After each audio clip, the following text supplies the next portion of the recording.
pada 8 Agustus 1088 sampai 28 Mei 1947 di Desa Doi, Kabupaten Uahi, Prefektur Ehime. Desa Doi, Kabupaten Naka, Prefektur Kagawa. Ia memiliki seorang istri dan 5 anak. Setelah lulus dari SMA Magugame, Prefektur Kagawa, ia masuk Akademi Militer. Letna Jenderal Kumaha Choi Arada dikenal sebagai Panglima Tentara Jepang. Pangkat terakhir ia saat meninggal adalah Letna Jenderal di Angkatan ke Darat ke-16 Jepang, Rikuhei ke-22, Rikudahi ke-28. Perjalanan karir Kumaha Choi Arada dimulai pada tahun 1910.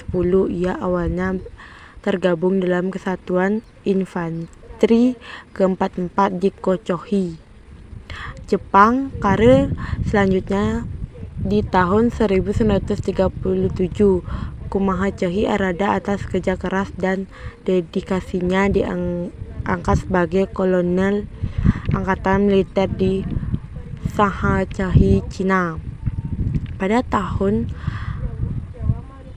1927 ia ditugaskan ke Cina Daratan sebagai atas militer kedaulatan. Ia memegang jabatan yang sama di Nanjing selama 1 tahun dari Agustus 1931.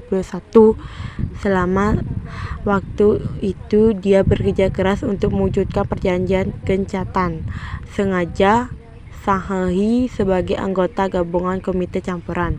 Setelah pecahnya perang Tiongkok-Jepang, ia ditempatkan di daratan sebagai komandan divisi ke-35 dan komandan divisi ke-27, dan pada Januari 1939 Showa 14 atas perintahan Liang Hongyi diangkat sebagai pemimpin tertinggi penasehat pemerintahan restorasi Republik Cina. Setelah Jepang berhasil menduduki Indonesia atas kerajaan Belanda melalui perjanjian Ligajati bulan November tahun 1942, ia menggantikan Letna Jenderal Hitoshi Imamura sebagai Panglima Tentara ke-16 di Pulau Jawa hingga menjadikan namanya terkenal dengan Letna Jenderal Kumaha Choi Arada. Kontribusi untuk Indonesia sunting.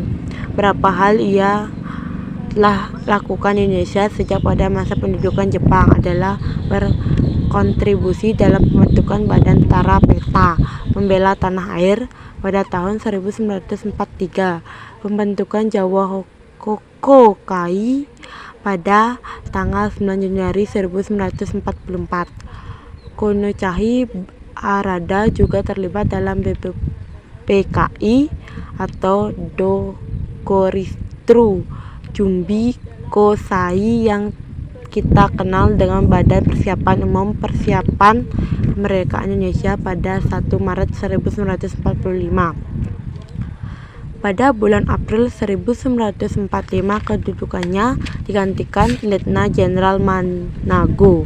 Ia dikembalikan ke Jepang dan diangkat kembali menjadi Panglima Tentara di Choi ke-55 Jepang. Kono Choi Arada dipanggil ke Singapura untuk diadili karena pada masa itu Jepang kalah melawan Amerika Serikat yang bergabung di Blok Sekutu dan Blok Pasifik. Ia dihukum gantung oleh Blok Sekutu karena dianggap sebagai penjahat perang ketika berakhirnya Perang Pasifik. Istri Kumaha Choi Arada beserta anak-anaknya menulis surat kepada Jenderal Mat Hathahur agar ayahnya diberikan keringanan dalam hukuman.